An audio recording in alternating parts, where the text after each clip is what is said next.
you? Good, how are you? Okay. Did you take our priority envelopes and turn them inside out? You're gonna be in trouble. They're gonna return those back. Busted. That's tampering with U.S. government property. All right.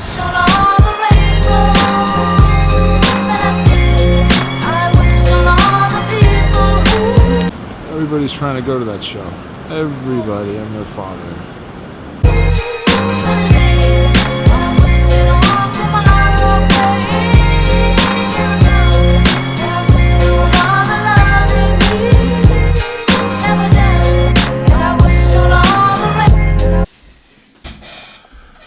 Oof. Keeping all these videos like constantly coming is actually really hard. A lot harder than I thought it was. Trying to do one every single day is pretty daunting. I don't know how some of these vloggers do it. So it might have to be more like every few days. For now, check this out. I made this. I knit this with my own hands. Today, I wanted to talk about Everest. As a lot of you know, I have this climb coming up. I'm gonna climb Everest from the south side in about 1.5 months. And I'll be on the mountain for 2 months climbing the thing. That'll be my third try. Today's vlog is gonna be about how I almost died on Everest in 2011. In 2011, I attempted Mount Everest. I went on an expedition for 2 months. I went with a company called Peak Freaks, Canadian company, run by an awesome guy named Tim Ripple, with an awesome Sherpa team. And, you know, I had never climbed anything of that caliber before. I'd done a lot of climbing over the years before leading up to it. I started with Mount Rainier, then went on to do Mount McKinley, Denali, Mont Blanc in the Alps, and then I just jumped into Everest. It was a scary, kind of crazy experience. I mean, this was 5 years ago. I was 27 years old. It was actually the first year I won the memory championship too. 2011 was a great year. You know, I just won that March 2011 for the first time. It was amazing. 6 of spades. 6 of spades. 2 of hearts. Okay. Jack of spades. 4 of hearts. Oh, I would just like to be the first one to congratulate the new USA champion, Nelson Dellis.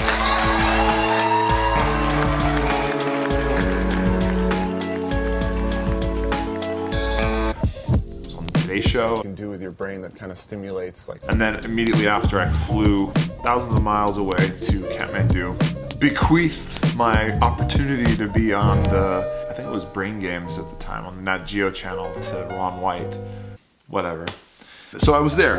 I was there for 2 months. You know, for most people who are climbing Everest, right, you take 2 months. A lot of people are shocked by this, but you basically climb, it's tough to say. I'd say out of the whole 2 months that you're there, you're probably actually climbing for just 2 weeks. 2 actual weeks of climbing, maybe even less. A lot of it's just sitting around waiting. Let's do a little diagram to understand the mountain.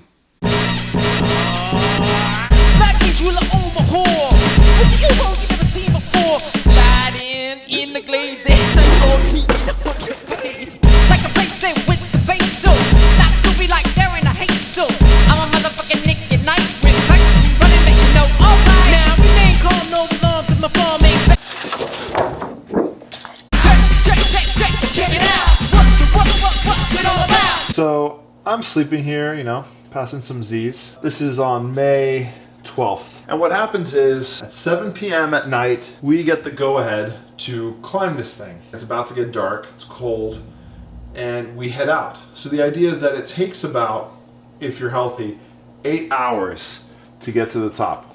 If you're in good shape, you come down in maybe a fraction of that, say 3-4 hours. So a summit day is going to be 11-12 hours or more if you're not in that great shape, which happens often. So think about it. Your summit day is 14 hours of climbing. Along the way here, all right, there are a few kind of landmarks. That takes about 4 hours to get to. Once you get there, you change your oxygen, you have some water, and you rest. Then you get to here, South Summit. It's kind of like a false summit. You get to it and you think you're at the top, but actually there's a little more to go. and that takes about another 4 hours. A little faster if you're in this 8-hour period. And then here, you have the Hillary Step, final summit ridge, can take about 1 hour if you're good. So at 7 p.m., I'm here. I'm feeling strong, I'm feeling great, I'm ready to do this. We head out to the balcony. It takes me about 4 hours, feeling great. The night is really calm, and I can see the stars, the moon is out. I have my toasty hand warmers. Everything is good. I feel like this is it. This is how difficult it is. We get to the balcony. I sit down, unzip my jacket, take out my 1 liter bottle of water. My Sherpa is changing my oxygen while I take my mask off and drink. We rest for maybe 5-10 minutes and we head out again. So we start heading out here. I'm still feeling good, but then suddenly I realize as I put my mask back, I can't breathe. If you think about, we have these masks on that give us supplemental oxygen. With the mask on, it adds more oxygen to the air, so it feels like you're a little lower. Not like sea level, but maybe 3,000 feet lower. I realize that I can't breathe through it. It's frozen. There's a lot of saliva that builds up inside. The whole thing froze. Whenever I would breathe in, it would just stick to my face. So I panicked. I didn't know what to do. Basically, I figure out a makeshift way to breathe. I'm kind of like breathing out of the mask. Eventually, the stuff melts and I'm able to wear it normally, but I maybe climbed for an hour with that situation going on. We go up to the South Summit, which was very, very hard. That took another 4 hours. So I'm 8 hours in and I sit down and I almost collapse. So I had 1 more hour, supposedly, to the summit. There's the Hillary Step and the summit ridge to the summit. You know, it had taken me maybe 8 hours to go up. I had another hour. Then you gotta take another 4 hours back down to the South Col, where you don't really want to sleep another night. And so you're looking at another 8 hours at least to get back down to safety before the whole thing is done. You know, big part of me, very competitive, don't give up very easily. I said, no, let's go. Let's go to the base of the Hillary Step and see what's going on. So I walked from where I was sitting to the Hillary Step. And you're walking over this knife edge ridge. You know, it's maybe a boot wide. Down one way, it's a 3,000 foot drop into Nepal. And down the other way, it's a 2,000 foot drop. It's for the most part pitch black. I have a headlamp here that can maybe see a distance of 10 meters ahead of me. So I'm looking over and I see just a little bit of a drop and then infinity of blackness, right? Both sides. I remember walking there and then looking up and seeing how difficult it looked given my situation, my feeling. And I said, no, I can't do this. So I went back trying to pass around people. So I have to step away from the rope, unclip myself.